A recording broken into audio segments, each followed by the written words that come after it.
Assalamu alaikum warahmatullahi wabarakatuh. Kuna kabila wengine hapa Kenya wamependa kununua vitu ya magendo, vitu za uwizi. Kuna kabila zikuenda kwa nyumba zao, vitu za uwizi imejaa sana. Wamependa kununua vitu za magendo. Unawajua? Kuna kabila wamependa kununua vitu za magendo. Wewe unafikiria ni kabila gani? Wamependa kununua vitu za magendo, vitu za uwizi, vitu za ukora, vitu za shortcut. Ni kabila gani? Before niwataje. Kuna ule anaongoza kununua vitu za uwizi, vitu za magendo, vitu za ukora. Ni kabila gani? Before niwataje.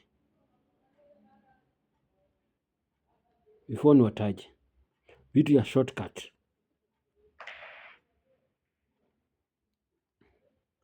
You know yourself before niwataje. Ni gani?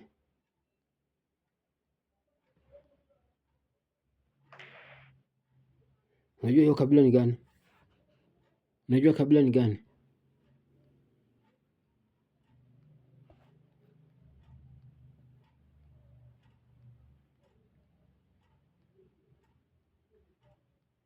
Unajua ni kabila gani huyo?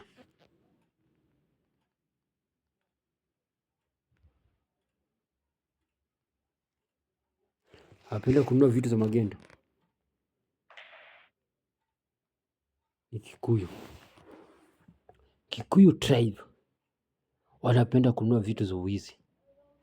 Kikuyu tribe wamependa kununua vitu za magendo. Kikuyu tribes wamependa kununua vitu za magondi, vitu ya shortcut, vitu za hizi haraka haraka.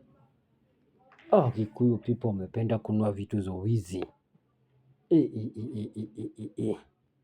Kikuyu people wamependa kununua vitu ya magendo. Kikuyu people wamependa kununua vitu ya ukora. Wamependa kununua hizi vitu. Wamependa kununua. Alafu after Kikuyu, Wajaka. Si sana, ni kama 10% Wajaka. Kikuyu ni 99.9%.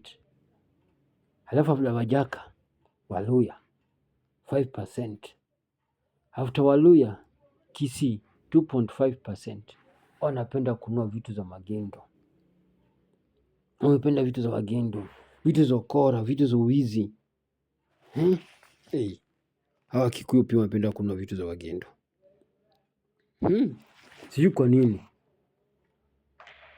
Wakikuyu kama nasema uongo kujeni hapo seme. Kama nasema uongo nyinyi upende kununua vitu za magendo. Kikuyu people kujeni useme hapo kusema ukweli kama ununua vitu za magendo. Kikuyu people wamependa kununua vitu za uwizi, vitu za ukora, vitu za shortcut, vitu za dhuluma. Kikuyu people umependa kununua vitu za magendo.